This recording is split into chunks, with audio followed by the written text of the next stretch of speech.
আজকের ঈশ্বরের বাক্য গীতসংহিতা তার ৩৪ অধ্যায় ১৯ পদে এমনই বলছে, ধার্মিকের অনেক কষ্ট হয়, কিন্তু সদাপ্রভু তাকে সেই সব কষ্ট হইতে উদ্ধার করেন। এই পদে দাউদ ঈশ্বরের প্রতি ভরসা ও তাঁর মুক্তিদানের ক্ষমতার একটি গভীর সত্য প্রকাশ করেছেন। এখানে ধার্মিকের অনেক কষ্ট বলতে বুঝিয়েছেন ঈশ্বরকে ভালোবাসা ও ধার্মিক জীবনযাপন করলেই কষ্টহীন জীবন হবে এমন প্রতিশ্রুতি বাইবেল দেয় না, বরং ধার্মিকরা নানা প্রকার পরীক্ষার, বিপদের ও বিরোধের সম্মুখীন হন। কিন্তু সদাপ্রভু ঈশ্বর তার সন্তানদের কখনো কষ্টের মধ্যে একা ফেলে দেন না।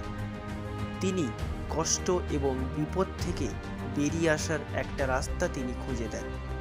এখানে উদ্ধার বলতে বুঝিয়েছেন এখানে শারীরিক মুক্তি, মানসিক শান্তি এবং আত্মিক বিজয় সবই বোঝানো হয়েছে। কখনো ঈশ্বর বিপদকে সরিয়ে দেন, আবার কখনো বিপদের মধ্য দিয়েই আমাদের শক্তিশালী করে তোলেন।